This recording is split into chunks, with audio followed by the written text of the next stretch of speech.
दोस्तों नमस्कार। आप सबों का एक बार फिर से स्वागत है मेरे सोशल मीडिया पेज पर, सोशल मीडिया अकाउंट पर। फ्लैशबैक, एक कहानी मेरी जुबानी पर। उम्मीद करता हूं कि आप सब अपने अपने घरों पर ही होंगे और अपने परिवार के साथ क्वालिटी टाइम स्पेंड कर रहे होंगे। दोस्तों, किसी ने बहुत सही कहा है कि मन के हारे हार है और मन के जीते जीत। सब कुछ यहाँ है। हम जैसा सोचते हैं बिल्कुल वैसे बन जाते हैं। विश्वास कीजिएगा दोस्तों, हम में से कईयों के पास जब परेशानियां आती हैं, लाइफ में कुछ प्रॉब्लम्स आती हैं, तो अधिकांशतः उन परिस्थितियों के गुलाम हो जाते हैं, हार मान लेते हैं। ये मानकर बैठ जाते हैं कि शायद हमारे किस्मत में ऐसा ही लिखा था, ऊपर वाले को शायद यही मंजूर है। संघर्ष नहीं करते। लेकिन ऐसा नहीं है। संघर्ष करना चाहिए और अंत तक परिस्थितियों पर काबू पाने की कोशिश करनी चाहिए। हम में से अधिकांश की हालत शायद इस कहानी के इस ऊंट की तरह ही है। आइए सुनते हैं एक छोटी सी कहानी जो एक बड़ी सीख देकर के जाएगी। बहुत पुराने समय की बात है। एक व्यापारी था, अपने साथ 4 ऊंटों को लेकर कहीं दूसरे शहर व्यापार के लिए जा रहा था। चलते चलते रास्ते में रात होने को आई। उसने देखा कि एक सराय है और उस सराय में ही रात गुजारने का फैसला कर लिया। सराय के अंदर गया, अपने ठहरने के इंतजामात किए और उस सराय के बाहर एक पेड़ से अपने ऊंटों को बांधने लगा। एक एक कर उसने अपने 3 ऊंटों को बांध दिया और जब चौथे ऊंट को बांधने की बारी आई तो उसने देखा कि अरे, जो रस्सी उसे बांधने के लिए वो लाया था वो रस्सी तो है ही नहीं। वो रस्सी शायद रास्ते में कहीं गिर गई थी। उसने आसपास ढूंढने की कोशिश की लेकिन कोई और रस्सी नहीं मिली। रात होने को थी। उस ऊंट को खुला भी नहीं छोड़ सकता था। अंधेरे में कहीं गुम हो जाए, कहीं चला जाए तो। वो परेशान होकर, थक कर, अपना सर पकड़कर वहीं पेड़ के नीचे बैठ गया। काफी देर हो गई और वो सराय के अंदर नहीं आया तो सराय का मालिक उसे ढूंढता बाहर की ओर आया। उसने देखा कि वो पेड़ के नीचे सर पकड़कर बैठा है। उसने पूछा कि श्रीमान क्या हुआ, आप अंदर क्यों नहीं आते? हम काफी देर से आपका इंतजार कर रहे हैं।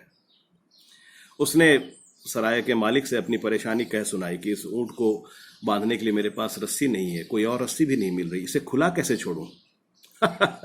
तो वो सराय का मालिक हंसा। उसने कहा, बस इतनी सी बात? अरे आप इसे बस ऐसे ही बांध दीजिए। ऐसे ही मतलब? ऐसे ही मतलब ऐसे ही। जैसे आप इसे बांधते हैं उसी तरह से बांधने की एक्टिंग कीजिए और मेरा विश्वास कीजिए, ये कहीं नहीं जाएगा। मानने लायक तो बात थी नहीं, लेकिन कोई और चारा भी नहीं था उसके पास। उसने ऊंट को उस पेड़ के पास बुलाया और उसे बिल्कुल वैसे ही बांधने की एक्टिंग की जैसे वो रोज उसे बांधा करता है। ऊंट वहीं बैठ गया। वो सराय के अंदर चला गया और आराम करने लगा। रात जैसे तैसे गुजरी और सुबह वो जल्दी जल्दी तैयार होकर नेक्स्ट यात्रा शुरू करने के लिए बाहर आया। उसने देखा कि वो 4 ऊंट बिल्कुल वैसे ही बैठे हुए हैं। ये चौथा ऊंट भी अपनी जगह से टस से मस नहीं हुआ था, वहीं बैठा हुआ था। उसने एक एक कर अपने 3 ऊंटों की रस्सियां खोली और वो ऊंट उठ खड़े हुए, लेकिन एक चौथा ऊंट अपनी जगह से हिला तक नहीं। इसने आवाज दी, इसने उसे हिलाया डुलाया, लेकिन वो उठता ही नहीं था, खड़ा ही नहीं होता था। तंग आकर ये कहीं से एक डंडा उठाकर लाया और इसने उसे मारना शुरू किया। ये देखकर सराय का मालिक अंदर से दौड़कर बाहर आया। उसने, अरे रे रे श्रीमान, ये क्या करते हैं? क्यों बेजुबान जानवर को मारते हैं? इसने बताया, अरे कल जब मैं इसे बांध रहा था तो ये बंध नहीं रहा था, आज जब मैं इसे उठा रहा हूं तो ये उठने के लिए तैयार नहीं है। बस इतनी सी बात। श्रीमान, पहले आप इसकी रस्सी तो खोलिए। रस्सी? कौन सी रस्सी?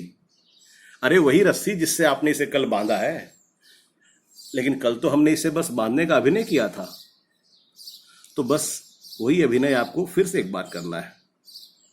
इसने वैसा ही किया। इसने उस नकली रस्सी को खोलने की एक्टिंग की और वो ऊंट फट से उठ खड़ा हुआ।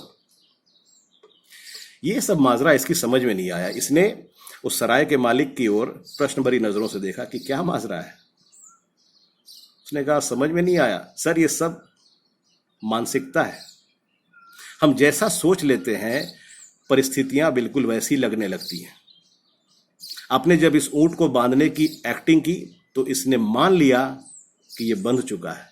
आपने जब इसे खोलने की एक्टिंग की तो इसने फिर से मान लिया कि ये खुल गया, आजाद हो गया है, और ये फट से उठ खड़ा हुआ। ये सब हमारे दिमाग में है। तो दोस्तों, ये कहानी बस इतनी सी, और मैं इस कहानी के माध्यम से सिर्फ यही संदेश देना चाहता हूं कि कभी हम परिस्थितियों के गुलाम नहीं होने चाहिए। परिस्थितियों को वैसा मानकर नहीं बैठना चाहिए जैसे वे दिखते हैं। परिस्थितियों को अपने कंट्रोल में लेने की कोशिश करें। और चलते चलते स्वर्गीय अटल बिहारी वाजपेयी जी की 2 पंक्तियां आपको सुनाता चलता हूं। हार नहीं मानूंगा, रार नहीं ठानूंगा। हार नहीं मानूंगा, रार नहीं ठानूंगा। काल के कपाल पर लिखता मिटाता हूं, गीत नया गाता हूं, गीत नया गाता हूं। दोस्तों, आज के लिए इतना ही। फिर मुलाकात होगी एक और नई कहानी के साथ। तब तक अपना ख्याल रखें। जय भारत, जय हिंद।